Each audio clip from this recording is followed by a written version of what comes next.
قل یا عبادی الذین اسرفوا علی انفسہم لا تقنطوا من رحمت اللہ ان اللہ یغفر الذنوب جمیعا، فرمایا اے میرے وہ لوگو، وہ بندو جنہوں نے ساری زندگی رب کی نافرمانی کی ہے، جنہوں نے ساری زندگی اللہ کو ناراض کیا ہے، جنہوں نے ساری زندگی اللہ کے سامنے اپنا منہ کالا کیا ہے، جنہوں نے کبھی اللہ کی رضا کا کام بھی نہیں کیا ہے، اللہ ان کو کیا فرما، یا عبادی الذی، اے میرے وہ لوگو۔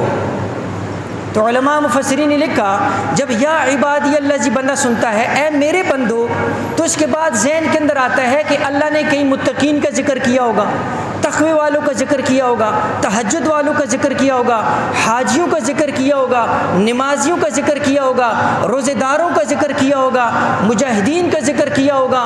اس لیے کہ اللہ کہہ رہا ہے میرے بندو، اللہ جس کو اپنا کہہ رہا ہے میرے بندو، تو سوال یہ ہوتا ہے اللہ نے کسی بہت بڑے مقام درجے والے کا ذکر کیا ہوگا، لیکن آگے کیا ہے، اسرفوا علی انفسہم، میرے کون سے بندو، میرے وہ بندو جنہوں نے ساری زندگی مجھے ناراض کی ہے۔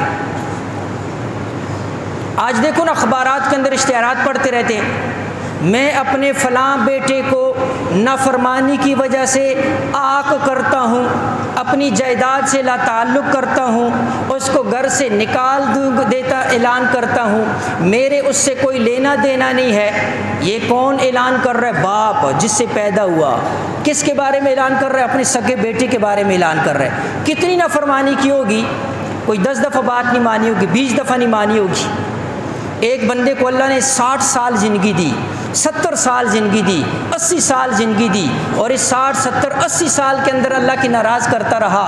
اللہ ان کو بھی خطاب کر کے کہہ رہا ہے لا تقنطوا من رحمت اللہ، رب کی رحمت سے مایوس نہ ہونا، ان اللہ یغفر الذنوب جمیعا، اللہ تمہارے سب کو معاف کر دے گا۔